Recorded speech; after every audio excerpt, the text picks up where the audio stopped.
All right, today we're going to do two things at once. We're going to tackle the nuts and bolts of MLA citation, which I know can be a headache, and we're going to dive into a really provocative essay from 1970. We're basically using a controversial argument about drugs to get really good at the rules of academic writing. Let's get into it. Let's be real. We've all been there. You write this fantastic paper, you're proud of it, and then you hit the final boss, citation. It can feel like this super confusing puzzle, right? You know it's important, you know you have to do it, but getting it perfect can feel, well, a little tricky. Today, we're going to make it all make sense. So, here's our game plan. We're going to treat this just like a classic homework assignment. Our mission is pretty simple. We're going to take one single, powerful sentence from an essay and learn how to cite it correctly in 4 very specific ways. By the time we're done, you'll have a clear template you can use for pretty much any paper you write.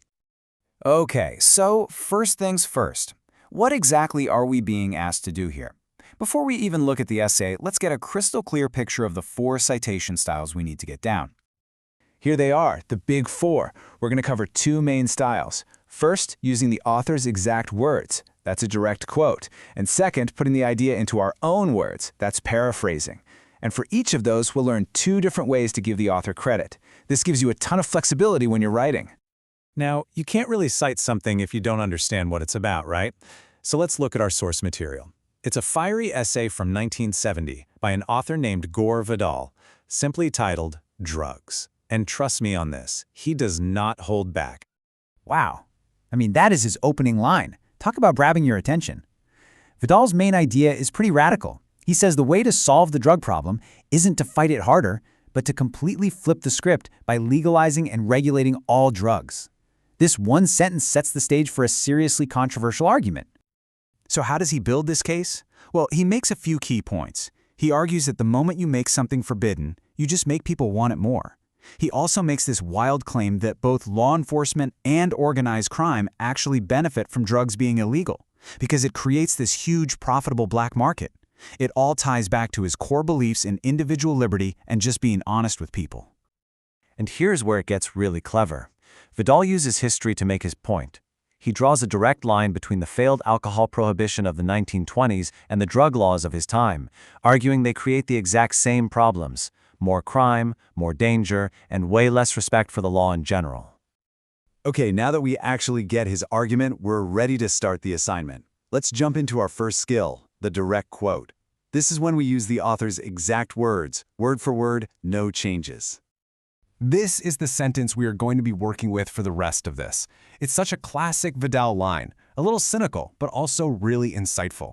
It captures his whole view on the culture behind these laws.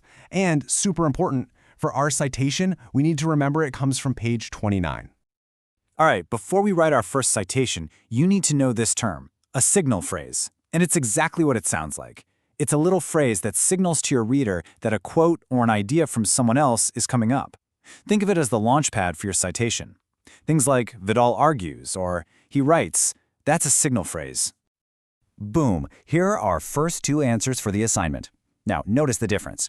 In the first example, we name Vidal right there in the sentence, in our signal phrase, so only the page number goes in the parentheses at the end.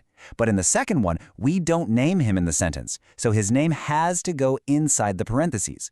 The key rule is so simple. The author's name goes either in your sentence or in the parentheses, but never both. Great, direct quotes are done. Now for the other half of our mission. Paraphrasing. This is such a vital skill. It's where you prove you understand an idea so well that you can explain it completely in your own words. Now, paraphrasing isn't just swapping out a few words. It's about totally reprocessing an idea and then presenting it in your own unique voice and sentence structure.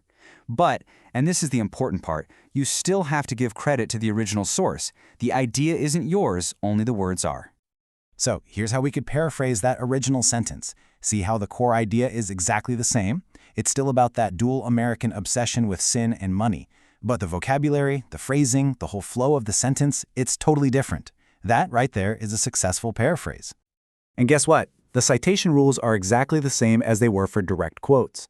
If you use the author's name in your signal phrase, like Vidal observes, you just need the page number at the end. If you don't name him in your sentence, his name goes right in the parentheses with the page number. And just like that, you've cited one sentence 4 different ways. Mission accomplished. So, we did the assignment, we checked the boxes. But let's zoom out for a second. Why do our instructors care so much about all this? I promise you, it's about way more than just following rules so you don't get in trouble. Think about it like this. Every topic you study, history, science, literature, whatever, is basically a massive, ongoing conversation that's been happening for years, sometimes for centuries.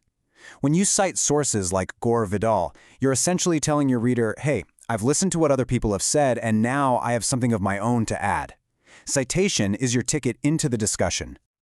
At the end of the day, good citation just makes you a stronger, more credible writer. It shows respect for the people who came up with these ideas. It proves to your instructor that you've actually done the work. It builds trust with your reader, and it turns your paper from just, your opinion into a really persuasive argument that's part of a much larger intellectual conversation. And that brings us to a final thought. Vidal made these really provocative arguments over 50 years ago. When you think about his points on prohibition, on economics, and on personal freedom, what part of his argument echoes the most in our world right now? That's a question that good citation skills will empower you to explore. Thanks for watching.